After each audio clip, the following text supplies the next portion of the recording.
om vanoggend net dit wat in hierdie musiek aan die gang is, want dit gaan alles oor waaroor ek vanoggend praat. Mornay was die hele week in Pretoria, besig met worship recordings en allerhande so van die groter Doxodaya familie. So ek en hy het nie 'n gesprek gehad oor die musiek wat hy vanoggend net beleef het, wat die Here net op sy hart gedruk het, want dit gaan alles oor hierdie ding vanoggend. Dit is om te sê, Here, maar U is die hoop in my lewe en U is die bron van vrede vir my. So, ek is net die significance van vanoggend is net vir my groot. Nou, ons is in 'n reeks wat ons gefokus op hierdie vraag, wat ons wêreld nou nodig het. En as dit kom by wat ons wêreld nou nodig het, jy moet daai vraag antwoord, dan dink ek is daar 'n klomp antwoorde wat ons kan gee. Ons het vrede nodig in die wêreld, ons het asseblief net so 'n bietjie sonskyn in die Kaapie nodig, wat ons wêreld nou nodig het. As dit kom by wat ons wêreld nodig het, is daar 'n klomp rits antwoorde, maar ons het dit 2 weke terug het ons die reeks afgeskop, en ek wil jou regtig aanmoedig om saam met ons hierdie journey te stap vir die volgende paar weke. As jy dit gemis het, op YouTube kan jy dit gaan kry, waar ons net afgeskop het op dit wat Jesus vir ons kom leer, rondom wat hy wil kom doen en wat hy op gefokus het. Jesus het nie gefokus op een of ander geestelikheid, spiritualiteit wat ons dink hy gebring het vir ons wêreld nie. Jesus het gekom om iets van sy koninkrykslewe neer te kom sit. Wat ons wêreld nodig het, is nie nog 'n klomp spiritualiteit nie, want dit is soos jippie, ek is bly vir jou, dit lyk cool, dit lyk asof jy jou gelukkig maak, maar wat se impak het dit regtig in my wêreld? En Paulus het eintlik aangegaan op daai hele trant, en ek wil by hierdie ankervers stil staan vir 'n oomblik, om jy net so 'n intro te gee tot dit wat ons mee besig is. Efesiërs 4, waar hy kom praat oor die gawes, en hy sê, en dit is die gawes wat hy gegee het. Apostels, profete, evangeliste en herders en leraars. En hoor hierso, sy doel daarmee was om die gelowiges toe te rus vir hulle diens en vir die opbou van die liggaam van Christus. So sal ons uiteindelik almal kom tot 'n werklike eenheid in ons geloof en in ons kennis van die Seun van God. Dan sal ons sy kerk soos 'n volgroeide mens wees, so volmaak en volwasse soos Christus. Dis vir my interessant net daai woord wat sê, sy doel daarmee was om gelowiges toe te rus vir hulle diens. Wat partykeer gebeur is, as mense uitfigure wat is hulle geestelike gawes en hulle giftings, dan sit soos of, yes, nou weet ek. En dis waar dit eindig.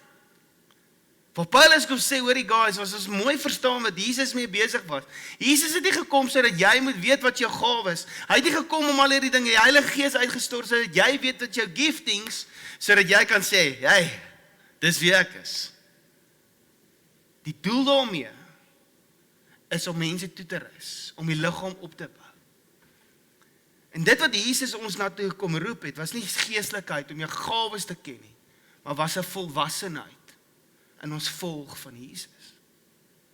En toe ek 12 jaar oud was, het alles gegaan oor my. My ma het eendag vir my gesê, jy dink net aan jouself. Ek was soos op ek is 12. Ek het 'n irriterende sussie. En jy is my ma, aan wie anders moet ek, as ek nie aan myself dink, wie gaan? En soos ek ouer geword het, ek agtergekom, as ek so gaan lewe, dan is dit nie, gaan mense my hulle self wil omring met my nie. En volwassenheid bring jy op 'n plek waar jy sê, hoor, maar ek het iets om te gee vir mense om my. En dit is wat Paulus na verwys, hy sê, ons het giftings wat die Here vir ons kom gee, gawes wat hy vir ons kom gee. Daar's talent in jou, daar is 'n persoonlikheid in jou, daar is iets in jou wat net mense by mekaar trek. Jy het 'n netwerk in jou professionele wêreld wat die Here wil kon gebruik. Hy sê, hoorie, uiteindelik is dit om 'n werklike eenheid in geloof te kom bring, sodat ons volgroeide mense kan wees. Ander vertaling sê, hier is nou die Afrikaanse Nuwe Lewende Vertaling. Hy sê, laat ons volgroeide mense, dat ons volwasse sal wees, tot op in die Amplified vertaling, to the same stature of Christ. Dat ons tot daai volwassenheid kan groei. Dit is sy doel daarmee. En wat ons net mee besig is om te sê, hoor Here, hoe kan ons onsself belyn? Wat ons wêreld nodig het, is jy. Wat ons wêreld nodig het, is ek. Die wêreld het ons nodig, maar nie in dieselfde shape en size wat ons nou is. Daar's 'n volgroeidheid, daar's 'n volwassenheid, daar's 'n ander weergawe wat die Here wil kom losmaak in ons wêreld. En dit is wat ons op wil fokus in hierdie volgende seisoen. Sodat ons nie net vir 'n seisoen sal vrug dra, soos wat die Nuwe Testament dit verduidelik nie. Dat ons die gawes, die vrug van die Gees sal dra nie, maar dat dit die manier sal wees wat ons lewe. En Paulus het gegaan en hy het gesê, oor ek verduidelik dit as vrug van die Gees. En baie keer kan mens daarna kyk en dit is 'n to-do lysie. Okay, dit is nou wat ek moet doen. Hy sê nee, hy het dit eintlik so beskryf om te sê, dis die karaktereienskappe. Dit is half die ingredients van waar jy kan sien, hoor hierdie persoon is geestelik volwasse. Daar's volwassenheid in hulle lewens. Is as jy hierdie eienskappe raak sien.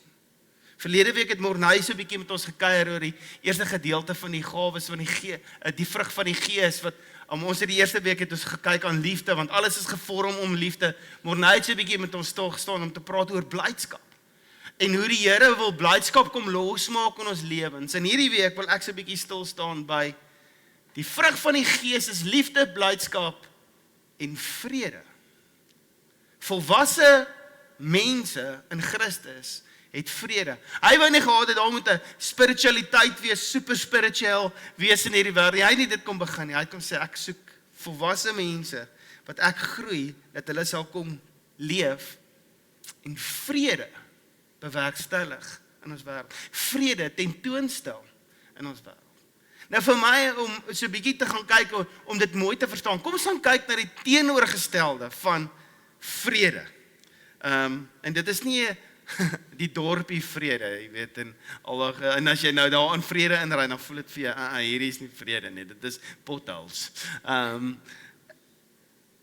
Paulus het net voor hierdie gedeelte, het hy so bietjie die teenoorgestelde gesit. In vers 19 sê die volgende, en hy kom beskryf dit eintlik as hy skryf oor die werke van die vlees, in die ou vir Afrikaanse vertaling, in die nuwe lewende vertaling praat dit van 'n gesondige geaardheid. Okay, so werke van die vlees, sondige geaardheid, sê hy, die dinge wat ons sondige geaardheid ons laat doen is bekend. Seksuele sondes, onreinheid, losbandigheid, afgoderry, towerkuns, vyhandigheid, risie, jaloesie, woede, selfsugtige ambisie, verdeeldheid, partyskap, afguns, dronkenskap, willepartytjies en al sulke dinge. Hy kom vertel duidelik vir ons hierso, eintlik 'n klomp dinge. Hy sê, ek herhaal my vorige waarskuwings oor hierdie dinge. Wie sulke dinge doen, sal nie as erfgenaam deel hê aan God se koningsheerskappy nie. Nou kom ons sit net hierdie ding in konteks.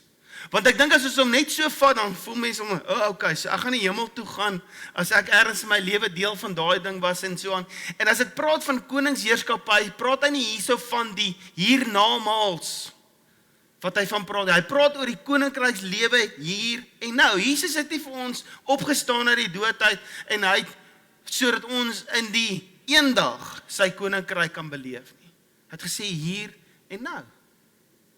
En die groot ding, as jy gaan kyk na al hierdie goeders, hy sê, ek waarsku julle, want wie hierdie dinge doen, erfgenaam is die woord in die Grieks, wat goeios, is die Griekse woord, wat praat van 'n volwassige, volmondige, waardige erfgenaam van Christus, wat in autoriteit staan. Hy sê, as ons so leef, is ons nie besig om te reflekteer, dat ons volwasse is nie. As daai die dinge is wat in 'n mens se lewe is, reflekteer jy presies dit wat nie God se hart is vir jou nie. Reflekteer dit presies 'n onvolwassenheid, dat jy nie 'n erfgenaam is, dat jy nie goeios is in God se koningsheerskappy nie. So as mens hierdie ding verkeerd interpreteer, en partykeer is ons Afrikaanse taal so bietjie klankie as dit kom by dit, dan het ou onmiddellik voel, okay, so ek's uit. So wat gaan ek nou doen vir die res van die tyd? Ag wat, ek kan maar dan seker net, ek's klaar uit, so ek kan maar nou net so wel van hê as ek uit is. Hier is die ding. Hierdie dinge, as ons gaan kyk na hierdie lys van goeders, sien ek in elkeen van daai dinge die teenoorgestelde van vrede. Want as daar jaloesie is daar nie vrede nie. As daar selfsugtige ambisie is, verdeeldheid, daar is nie vrede nie. As daar losbandigheid is, dan sê jy heeltyd, ek het die vrede nie, man. Sê nou ek word uitgevang. Sê nou net iemand vind uit van hierdie. Sê nou net dit kom uit op in die koerant. Sê nou net my vrou vang my uit, my man vang my uit, my ouers vang my uit. Daar's nie vrede nie. Daar's stres, daar's spanning, daar is angs. En die groot probleem met dit is, daai koninkryksbeginsel van vrede, wat ons wêreld so nodig het om te kan sien in ons lewens gereflekteer raak, is nie dan sigbaar nie, want ek leef met hierdie interne spanning. En Paulus kom sê, en Jesus het dit eintlik gesê, en Paulus kom expand eintlik bietjie verder daarop, en hy sê, dat die Here wil vir ons vrede kom gee, en hier is die waarskuwing, as jy self gaan blootstel in hierdie goeders, dan gaan jy nie daai vrede hê nie. As ons dink aan vrede, dan dink ons, dit is die afwesigheid van oorlog. Dit is partykeer baie mense, nee, dit is net vrede. As ons nie beklei in ons huis nie, as die kinders, daai boetie en sussie net nie mekaar se koppe die hele tyd af, daar's vrede in die huis. As my skoonma nie kom kuier nie, daar's vrede in die huis. Maar vrede, soos wat ons sien in die Bybel, hoe dit verduidelik word, is nie die afwesigheid van iets nie, maar dit is die teenwoordigheid van iets. En die woord wat gebruik word in die Hebreëus is die woordjie wat jy sal ken, is die woord shalom. Die Hebreëse shalom beteken die volgende: wholeness. The state of forming a complete and harmonious whole, unity. The state of being unbroken or undamaged. Wel, ek's bietjie damaged. Sê, okay, wag, kom ons kuier bietjie oor hierdie. As die woord vrede in die Hebreëus sê wholeness, praat dit van hierdie, en ek love daai woorde wat hy net sê, a state of forming a complete, harmonious whole, unity, eenheid. Ons het nou gelees in Efesiërs 4 wat hy sê, wanneer ons saam groei, wanneer ons in hierdie volwassenheid groei, sal ons in eenheid wees in ons kennis van Christus. Sal die liggaam in eenheid funksioneer, want ons is besig om mekaar aan te bou en op te bou op die einde van die dag. It's a state of being unbroken or undamaged. Om gesond te wees, fisies, is shalom. Om emosioneel gesond te wees, is shalom. Om heel te wees. Met ander woorde, daar's 'n ongebreekte eenheid in my verhoudings. 'n Verhouding wat herstel was, wat daar gaps was in die verhouding. Dit is die definisie van shalom. Want daar's 'n harmonious whole. There is unity. Dit is wat shalom beteken, want ek en jy weet wat dit is. Ek en jy het al daai goeie gesien. So vrede is nie die afwesigheid van oorlog of konflik nie. Vrede is die teenwoordigheid van heelheid. Direkte Afrikaanse vertaling van wholeness. Van heel, van eenheid, vergifnis. Die herstel van 'n gebroke verhouding. Die herstel van 'n gebroke reputasie. Dis shalom. Dit is wat vrede beteken. En Jesaja het dit so beskryf, hy kom praat oor, wanneer hy Jesus kom beskryf in sy profesie in Jesaja 9 vers 5, dan praat hy en hy sê, 'n kind is vir ons gebore, 'n seun is aan ons gegee, en die heerskappy op sy skouers, hy word genoem, wonderbaar, raadsman, sterke God, ewige Vader, vredevors. So die teenwoordigheid van Christus in ons lewens, en die realiteit van dit wat hy kom doen in ons lewens, kan jy op 'n plek wees waar jy sê, hoorie, Jesus is die vredevors in my lewe, want dit is die karaktereienskap, en daar's 'n belofte wat hy kom gee, waar hy sê, ek gaan jou raadsman wees, ek gaan vir jou wonderbaar wees, ek gaan jou sterke God wees, ek gaan jou ewige Vader wees, dat jy nooit alleen is nie, ek gaan vrede in jou lewe wees. En daar's 'n belofte wat Christus kom maak vir ons almal. En as dit kom by ons wêreld het nodig om te verstaan wat vrede is, wat shalom is, in elke individu, in elke verhouding, in elke gesin, in elke besigheid, in elke deel van ons samelewing. Wat is shalom? Wat is heelheid? As ons kyk na die wêreld vandag, dan sien ons bitter min shalom. Ons sien die hele tyd druk. En ons het al baie hieroor gepraat. Maar nie 'n goeie druk nie, want ek weet druk is partykeer goed. Ek meen, dit is hoe ons, girls, dis hoe jy 'n diamant op jou vinger kan dra. Dit is 'n gevoel van pressure. Want jy het hom nee, ek joke, jy het hom nie gepressure, dit is die pressure van die aarde op die steenkool wat 'n diamant gemaak het. Dis 'n goeie ding. Daar's nie 'n manier dat ons sulke lekker koffie kan kry as daai masjien daar agter nie 9 bar pressure deur hom stoot om vir ons die crema uit daai koffiebone uit te druk nie. Dis pressure wat veroorsaak dat 'n dryf gesqueeze word. En daar's wonderlike goeders wat gebeur met dit. Druiwesap, Grapetizer, onder andere. Pressure is okay, maar daar's 'n sekere nie goeie pressure wat besig is om in ons wêreld en in jou lewe te kom, wat die vrede by jou kom steel. In hierdie week, ek praat met my swarrie. Hy's die CEO van 'n groot company in Johannesburg. En ek vra vir hom, hoor jy, hoe gaan dit by die werk? Hy sê dit is regtig besig. Toe sê ek vra ek vir hom die woord, is dit darem 'n goeie besig? Dan jy is besig met die regte goeie. Hy sê vir my, ek dink nie daar is iets soos goeie besig nie. Want al wat ek agterkom is ek besig. En sy woorde aan my is, ek soek kwaliteit van lewe. Ek soek nie meer besig nie. Ek soek nie meer goeie besig, slegte. Ek soek net 'n kwaliteit van lewe. Ek's nou moeg vir hierdie besig. As ek gaan kyk na statistieke, en as ons nou net so 'n bietjie kyk oor die angs wat mense beleef in ons wêreld.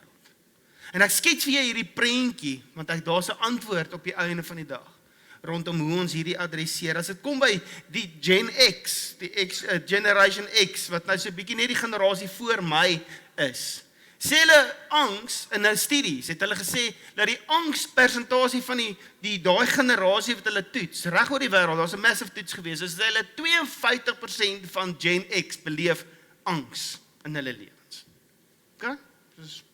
Okay, cool.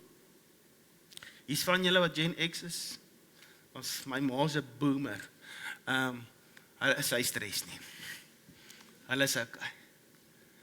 As ek kom by millennials wat nou my generasie is, sê hulle daar's 'n toename van 103% van angs in mense se lewens van daai spesifieke generasie. So daar's 'n toename dat hierdie ouens net al hoe meer angstig is. As dit kom by die Gen Z, wat die generasie is na my en oukies wat nou kom, dit is meeste van ons jong mense in hierdie vertrek vandag, sê hulle van daai ouens is daar 'n toename van 139% toename in die belewenis van angs in hulle lewens.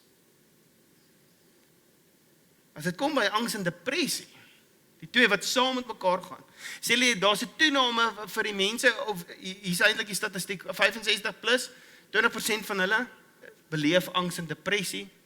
So kom by 50 tot 64, sê hulle 29.3% beleef angs en depressie. In 'n vorm daarvan. Nie noodwendig angs en depressie nie.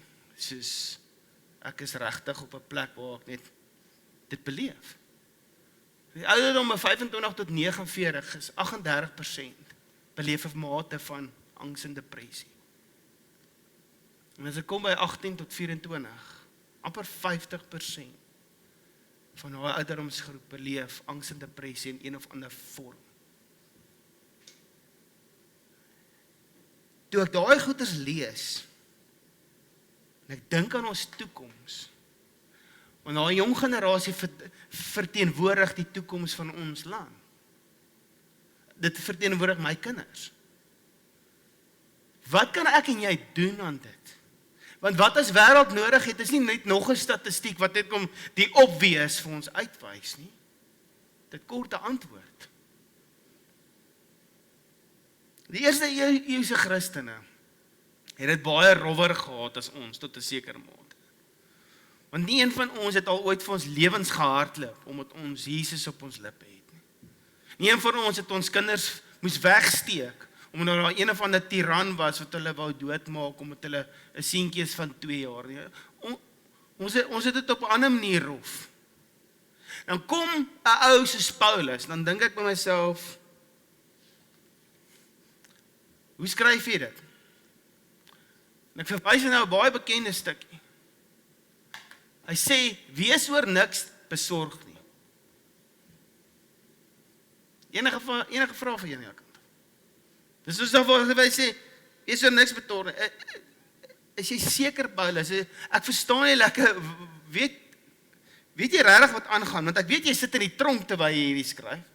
Maar jy weet, dit is eintlik al veilig daar binne. Nakkies.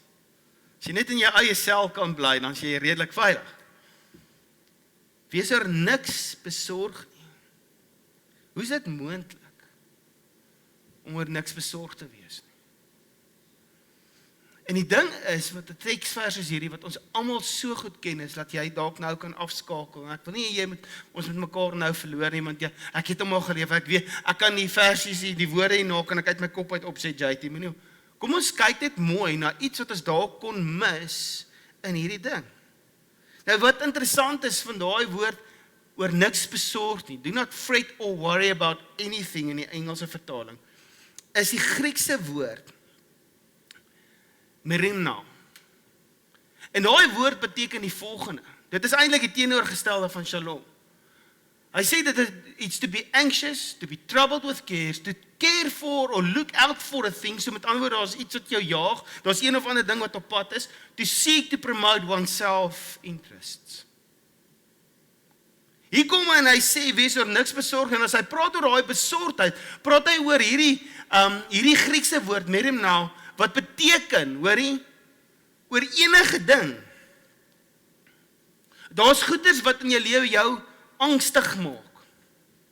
Daar's sekere goeders wat in jou lewe is, wat jy vooruitkyk en jy's bang hierdie ding kom. Daar's selfs dalk 'n selfsugtige motivering in jou hart. Hy sê, moenie laat daai goeders teenwoordig wees in jou lewe nie.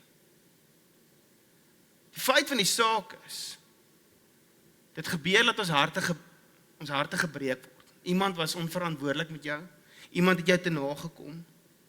Daar's dalk 'n konflik in jou binneste, oor sekere goeders wat in jou wêreld aangaan, en net met jouself aangaan. Daar's sekere dinge wat jou in verskillende rigtings trek, soveel so dat jou headspace so vol, jou verskillende rigtings intrek, en hier is die ding wat gebeur. As jy so besig is met 'n klomp goeders, en nie kan fokus nie, is er soveel meer, Engelse woord, vulnerable. En daar is iets van om vulnerable te wees met die mense om jou, wat sê, ek laat julle in, maar dit plaas jou op 'n plek waar jy so kwesbaar is vir enige iets, dat dit jou laat optree. Want die vraag is, hoe ryk, hoe reageer volwasse Christene?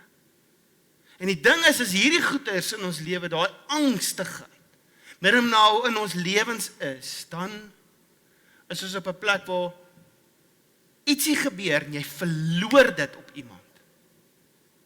Iemand sê net ietsie kleins en jy snap totaal aan.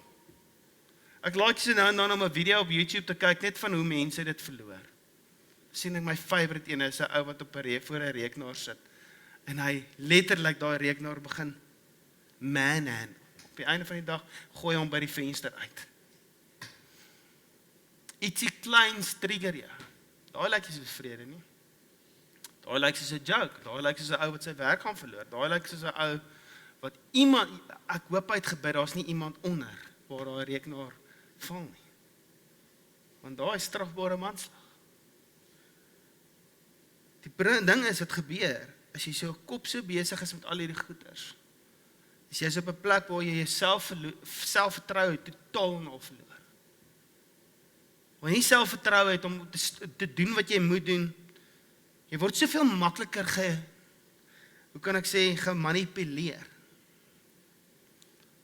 Jy's in twee geskeur. Hulle sê mos daar's hierdie volgende ding, nothing divides like politics. Kyk, as jy nou, sê mos, jy moet, as jy nou tussen jou vriende, ek het al op 'n golftoer, en sê die ouens, ek right boys, daar's 'n paar goedjies wat ons nie oor praat, en een van hulle is politiek. Kyk, dit is crazy wat op die oomblik in die wêreld aan die gang is, as dit kom net in politiek. Maar dink dit gaan hier aan, werkspolitiek. Wat doen dit? Kom bring verdeeldheid. Kerkpolitiek. Dit gebeur ook. Waar mense betrokke is daar politiek. Familiepolitiek. Ons land se politiek. Net die politiek rondom 2020 met lockdown.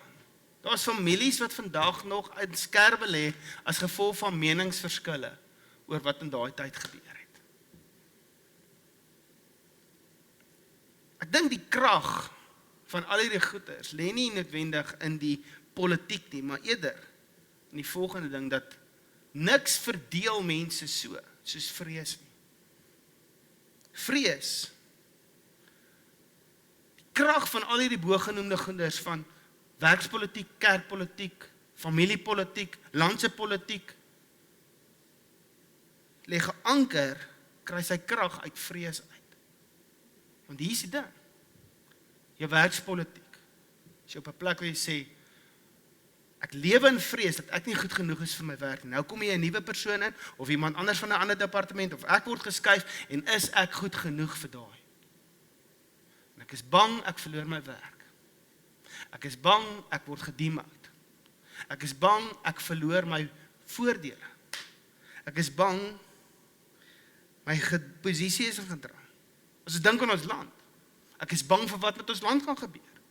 As ons net dink aan 2020, ons is bang gewees vir 'n pandemie, en sê net daar kom weer een, en mense se lewens is sonder vrede as gevolg van hierdie ding wat geanker is in vrees. En die ding van vrees is, dit begin binnekant. Dit begin binne. Dit is nie 'n eksterne ding nie. Ja, daar's dalk impulse, maar hy kry geboorte en hy kry lewe in jou binnekant. En daar's mense aan die linkerkant van die politieke spektrum, en daar's mense aan die regterkant van die politieke spektrum, en mense kyk rond, en mense soek iemand wat net vir jou gaan rigting aanwys. En Paulus kom sê, hou op links en regs kyk, en kyk op. So eenvoudig, ons koppe weet het, maar ons harte vergeet het. Ons koppe weet hierdie goeders. Ons vergeet in die hitte van die oomblik. Hy kom sê, kyk op. Want die waarheid is, geen verkiesing, geen politieke leier, geen nuwe bestuurder by die werk, geen nuwe kollega het ooit hierdie spannings opgelos. Hy sê, eintlik, dat die rede daarvoor is, dat hierdie goeders nooit opgelos is deur hierdie eksterne faktore is nie, want daar's klaar iemand wat gesê het, ek sal daai rol inneem. Ek sal daai rol inneem. Paulus kom sê vir ons, hy sê, wees oor niks besorg. Al daai goeders wat ek nou genoem. Moenie laat daai goeders deel wees van jou lewe nie. Moenie dat jy headspace opneem nie, maar laat julle begeertes in alles, deur gebed en smeking met danksegging bekend word by God. Wat ook al ons mee besig is, sê hy, by jou werk, in jou familie, in jou gesin, jou vriende kring al daai goeders, wat daai goeders wil uitmekaar uitkom trek, wat die shalom kom steel. Hy sê, maak daai begeertes, daai dinge wat op jou hart druk, dit wat Morney net gevoel het, hoorie, kom maak, sê vir die Here wat is jou vrese. Sê vir die Here wat is jou vrese, wat is daai goeders wat besig is om jou uitmekaar uit te kom trek. Hy sê, bring dit na hom toe, alles, met gebed en smeking, met danksegging, maak dit bekend by God. Dit beteken nie dat jy nie meer omgee daaroor nie. Al wat dit beteken is jy gee dit oor aan die Here. Dis 'n belangrike ding. Dis nie 'n nou keer, okay, ek gaan maar net laat God water oor God se akker, ek weet wat ook al nou moet gebeur, het moet net gebeur nie. Nee. Ek dink partykeer as ons daai sê, wat moet gebeur, as dit so half 'n nou keer houding, dit klink so. Maar ons baie meer betrokke in hierdie geloofsjourney. Dit beteken, ons gee dit oor aan die Here, en ons kom vertrou hom vir die oplossing, net hierdie week, en dit gebeur baie met my, en dit is hoe ek voel ek die gemeente dien, ek vra vir die Here elke nou en dan, hoor jy Here, wie moet ek bel, en jy sal agterkom, hier's mense in die gemeente wat ek net randomly bel, partykeer is dit net soos, hey, ek check dit in by jou, en partykeer is daai timing net soos perfek. Hierdie week wees so 'n gevalletjie. Bel een van ons ouens. Hy sê vir my, JT, ek bid al die afgelope paar maande, van my maand af bid ek, dat die Here vir my sal geleenthede skep in ons werk, want hy's in 'n vennootskap met 'n ander ou, en dit gaan alles goed, maar daar's nou dinge besig om te skuif, en daar's net 'n clash of interest, en daar's net nie vrede mee in sy hart oor hierdie hele ding nie. En hy sê, hy's besig om die Here te kom vertrou om deure oop te maak. En soos dat ek en hy praat, kan ek hoor, al wat ek hoor in hierdie man se stem is, ek het vrede. Want ek gee nog om vir hierdie ding, maar ek het hom nou oorgegee aan die Here. En ek sien van Februarie, ek sien hoe die Here besig is. Soos dat ek al van Februarie af daaroor dink, en van my maand af daaroor bid, sien ek hoe die Here vir my deure oopmaak, en ek het vrede oor die journey. Dis nie maklik nie, daar's 'n paar goeters wat ek moet navigate, maar ek het vrede. Ek is so geïnspireerd in daai gesprek. En hier kom Paulus en hy sê, wees oor niks besorg nie. Maar in alles, maak julle begeertes by God bekend. En hy sê hierso, en hier is die belofte. En die vrede van God, wat alle verstand te bowe gaan, sal julle harte en sinne bewaar in Christus Jesus. Ja, mense ontmoet wat net so, dis 'n tough situasie, maar is net asof hulle vrede het, jy verstaan nie dit nie. Jy het al vir hulle gevra, hoe vreek jy nie uit in hierdie situasie nie? Hoe val jy tor nie af nie? Hoe hardloop jy nie weg nie? Want die vrede van God, wat alle verstand te bowe gaan, het jou hart in jou hart geanker. Hoekom? Want ek het dit oorgegee. Ek het my begeertes aan hom bekend gemaak. Maar Paulus vat dit 'n stukkie verder. Hy sê, daar's 'n belofte dat ons sal vrede hê in ons hart. En terwyl ek en jy bid, terwyl ons dit aan die Here bekend maak, terwyl hy besig is om hierdie vrede te bewerkstellig, hier sou jy bly in daai vrede. Verder, broeders en susters, alles wat waar is, alles wat eerlik is, eerbaar is, alles wat regverdig is, alles wat rein is, alles wat lieflik is, wat loflik is, wat deeg en watter lof daar ook al mag wees, bedink dit. En die God van vrede sal met julle wees. Soos of hy kom en net sê, hoorie, al hierdie goede, dit is nou een ding om het aan God oor te gee. Maar dan moet jy seker maak op wat jy fokus. Wat jy fokus in hierdie lewe.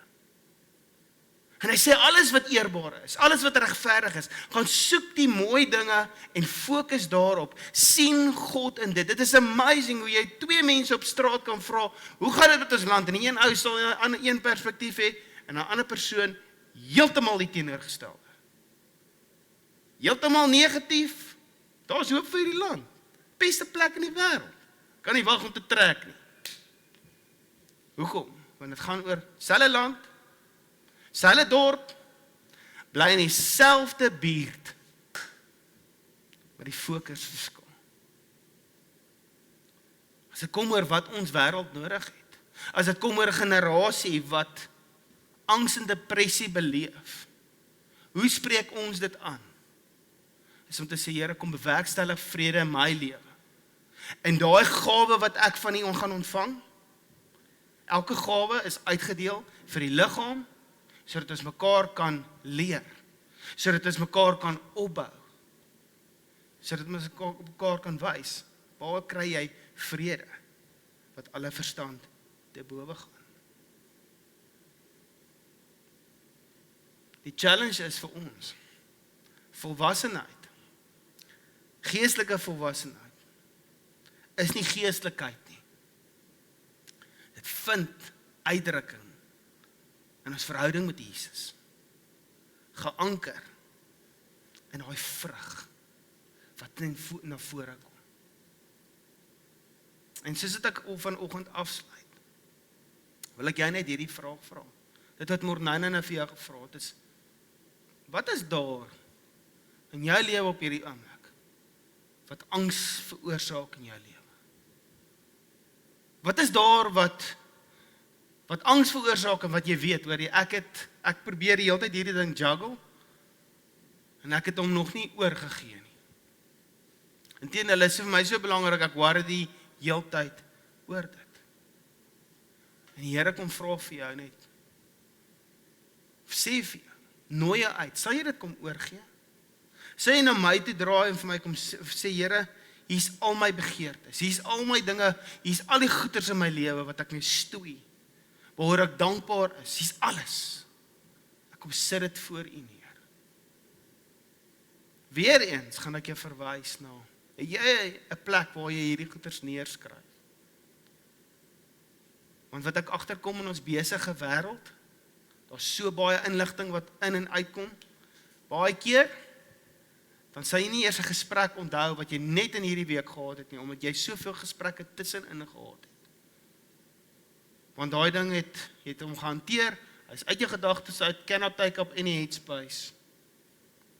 En dit is hoekom ek dink dit is belangrik vir ons om ergens 'n plek te hê waar jy hierdie goeders kan neerskryf, om jou journey net saam met die Here te dokumenteer. Want dit is goed vir jou. Want ons koppe weet, maar ons harte vergeet wat die Here mee besig is. So die Here wil kom vrede gee in jou lewe. En glo vir my, die dag toe ek kon oorgee, ek het in 'n huis groot geword waar my pa nogal paniekerig was, my ma is in die mediese bedryf gewees, sy was 'n teatermatrone gewees in die hospitaal. So was maar daai aande wat jy mos daai 7/7 en dan sou 'n spoedlys, dan maak sy eers 8:30 klaar en dan kom sy laat by die huis en dit is nou pa wat maar bietjie paniek. So my pa so ou wat so dingetjies mooi time. So hy het geweet van die hospitaal af tot by die huis is ongeveer so vinnig. Want hy het hom gaan ry daai tyd van die aand. En as sy nie na 22 minute 36 sekondes by die huis is nie, dan worry hy. En daai tyd was daar nog nie selfone nie. Nou worry hy so baie dat as hy by die huis kom, is hy so opgewerk dat hulle dan fight. En die vraag was nog altyd, hey, wat gaan aan? Wil jy nie beskerm nie nou? Jy het 'n goeie hart, maar nou draai dit uit oor jou frustrasie in 'n fight. So, dit is nie 'n goeie ding nie. En so ek het dit so 'n bietjie ingebring in my huwelik in. My verhouding met Marilet. En sy is nie so goed daarmee om vir jou altyd te laat weet van alles nie. Tot die Here eendag vir my gesê het, sê, so JT, wat kan jy doen as daar nou moeilikheid is en jy sit aan die ander kant van die dorp? So. Wat kan jy in daai oomblik doen? Jy kan stres of jy kan my vertrou. En dit is so eenvoudig soos dit, wat my op 'n plek gesit het, wat het my eintlik my kom losmaak het van die worry van gaan sy okay wees. En dit is 'n eenvoudige ding, maar dit het my ons verhouding op 'n ander plek gesit. Net om die Here my kom challenge het, kom sê, hey, jy het nodig om in vrede te leef. Nodig om vrede hiermee te maak. Gaan jy my vertrou? Of gaan jy aanhou worry? Dis nie dat jy nie meer omgee vir hom nie. Soos, okay Here, whatever. Maak maar daai vrou wat jy wil. Nee, glad nie. Inteendeel. Het my op 'n plek gesit waar daar konstante vertroue is. Here, sy gaan okay wees. Maak nie saak of sy laat in die aand ry. Maak nie saak of sy deur die verkeer moet ry. Maak nie saak wat moet gebeur, hoe sy moet travel nie. Here is by haar. En jy kyk uit vir haar. En ek het vrede. Man. Dis great. En dis dieselfde wat die Here vir jou wil gee. So die challenge vir hierdie week, vat hom bietjie dieper. Het jy 'n journal? Het jy 'n plek wat jy hierdie kan neerskryf? En sal jy saam met my in hierdie week net gaan engage met dit. Net vir die Here kom sê, Here, hier is alles. In alles maak ek my hartsbegeertes aan U bekend. Ek wil so graag saam met jou bid. En saam met die Here vertrou vir hierdie volgende seisoen. Dat hy ons sal groot maak. Dat ons sal groei in volwassenheid in hom. Dat ons nie meegesleer sal raak deur die dinge van die lewe nie, maar dat ons geanker sal wees in hom. So kom ons bid saam. Vader, dankie. Dankie vir dit wat U net kom losmaak vanoggend in ons harte. Dit wat U al begin het in ons tyd van aanbidding. Dit wat U kom losmaak het om net te kom sê, Here, ons kom gee ons vrese, ons angs, ons die dinge wat ons angstig maak in hierdie lewe, ons kom gee dit oor aan U. Vader, ons ken nie die versie in Filippense 4. Ons ken dit, om oor niks besorg te wees nie. Maar tog is ons. En partykeer voel dit was ons oor niks besorg, dat ons gee nie meer om vir dit nie. Vader, vanoggend wil ons hom net kom omdraai en 'n nuwe definisie kom gee. Ons gee so om daarvoor, dat ons dit oorgee aan U, want U het die antwoord vir dit. Dankie dat U ons kom leer, hoe om oor te gee. Dankie dat U ons kom leer, om dit net aan U oor te laat, en te sien hoe U werk. En dankie Vader, dat ons kan staan op daai belofte, dat U soms sê, U is die bron van vrede vir ons. En wanneer ons fokus op die goeie dinge, die mooi dinge, wanneer ons fokus reg het, is die belofte, dat U vrede met ons sal wees. Vader, kom leer ons om in vrede te leef, met daai vrede, die shalom, heelheid, hersteltheid, geen verdeeldheid nie, geen afstande, in verhoudings, of daar's gaps in ons lewens nie. Dankie dat U ten volle genesing bring, heelheid in ons lewens. Maar Vader, meer as dit, kom leer ons, om dit te vat in hierdie wêreld in. Wat ons wêreld nodig het, Vader, is nie super spiritual mense nie, maar volwasse volgers van Jesus, wat weet hoe lyk vrede, en hoe bewerkstellig ons daai vrede, daai shalom. Kom leer ons dit, in Jesus naam, Vader, vertrou ons U daarvoor. Ons weet hier is 'n vrug van die Gees, dis nie iets wat ons self kom doen nie, soos weet dit is dit wat U Gees kom doen in ons. En ons dankie daarvoor, in Jesus naam.